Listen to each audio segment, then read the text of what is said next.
ଏମାନଙ୍କୁ ମିଳିବନି ରାସନ କାର୍ଡର ସୁବିଧା, ବନ୍ଦ ହେବ ମାଗଣା ଚାଉଳ ଓ ଗହମ। ଖବରଟି ଜାଣିବା ପୂର୍ବରୁ ଆପଣ ଆମ ଚ୍ୟାନେଲକୁ ନୂଆକି ଆସିଥିଲେ ଚ୍ୟାନେଲକୁ ସବସ୍କ୍ରାଇବ କରି ବେଲ୍ ଆଇକନକୁ ଅନ୍ କରନ୍ତୁ, ଯାହାଦ୍ୱାରା ଏହିପରି ଲାଟେଷ୍ଟ ଖବର ଆପଣଙ୍କ ପାଖରେ ସର୍ବପ୍ରଥମେ ପହଞ୍ଚିବ। ତା ସହ ଭିଡ଼ିଓକୁ ବହୁ ମାତ୍ରାରେ ସେୟାର କରନ୍ତୁ। ତ ଆପଣଙ୍କ ନାମ ଅଛି କି, ସେଥିପାଇଁ ଭିଡ଼ିଓରେ ଶେଷ ପର୍ଯ୍ୟନ୍ତ ରୁହନ୍ତୁ। ଓଡ଼ିଶା ରାସନ କାର୍ଡଧାରୀଙ୍କ ପାଇଁ ଗୁରୁତ୍ୱପୂର୍ଣ୍ଣ ସୂଚନା। କଟିଯିବ କି ଜଣଙ୍କ ରାସନ କାର୍ଡ? କଟିଯିବ କିଛି ଜଣଙ୍କ ରାସନ କାର୍ଡ। ମିଳିବନି ଆଉ ମାଗଣା ଚାଉଳ ଏବଂ ଗହମ। ରାଜ୍ୟ ସରକାରଙ୍କ ବଡ଼ ନିର୍ଦ୍ଦେଶ। ଖୁବ୍ ଶୀଘ୍ର ଅଯୋଗ୍ୟ ହିତାଧାରୀଙ୍କୁ ଚିହ୍ନଟ କରାଯିବ। ଖାଦ୍ୟ ଯୋଗାଣ ମନ୍ତ୍ରୀଙ୍କ ସୂଚନା ଅନୁସାରେ ରାଜ୍ୟରେ ଅଯୋଗ୍ୟ ହିତାଧିକାରୀଙ୍କୁ ବାଦ ଦେବା ପାଇଁ ପ୍ରକ୍ରିୟା ଆରମ୍ଭ ହୋଇଗଲାଣି। KYC କାର୍ଡ ଅପଡେଟ୍ କରାଯାଉଛି। ଯେଉଁମାନେ ଏହି ଯୋଜନାର ଲାଭ ପାଇବେ, ଅଯୋଗ୍ୟ ସେମାନଙ୍କ ରାସନ କାର୍ଡ କଟାଯିବ। ବାସ୍ତବରେ ମାଗଣା ରାସନ ବଣ୍ଟନ ବ୍ୟବସ୍ଥାର ଲାଭ ପାଇବା ପାଇଁ ସରକାର କିଛି ଆବଶ୍ୟକୀୟ ଯୋଗ୍ୟତା ସ୍ଥିର କରିଛନ୍ତି। ଯେପରି ରାସନ କାର୍ଡଧାରୀମାନେ ଟିକସଦାତା ହେବା ଉଚିତ ନୁହେଁ। ଆହୁରି ମଧ୍ୟ ସେ ଦାରିଦ୍ର୍ୟ ସୀମାରେଖା ତଳେ ବାସ କରନ୍ତି, ଅର୍ଥାତ୍ ତାଙ୍କର ବାର୍ଷିକ ଆୟ 2 ଲକ୍ଷରୁ ଅଧିକ ହେବା ଉଚିତ ନୁହେଁ।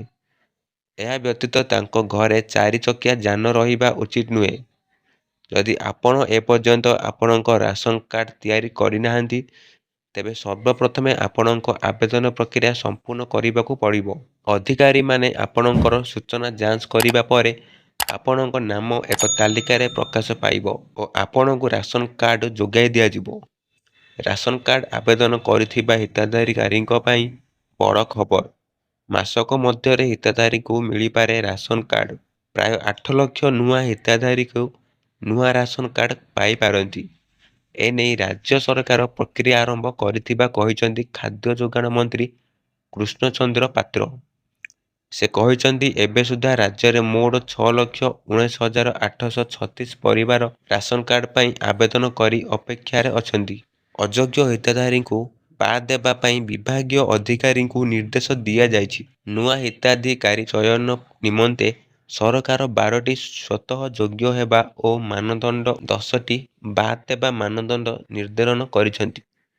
ଅନ୍ୟପଟେ ହିତାଧିକାରୀଙ୍କ ତଥ୍ୟାବଳୀକୁ ସ୍ୱସ୍ଥ ଓ ପାରଦର୍ଶୀ କରିବା ଉଦ୍ଦେଶ୍ୟରେ KYC ଯାଞ୍ଚ କରିବାକୁ ପଦକ୍ଷେପ ନିଆଯାଇଛି।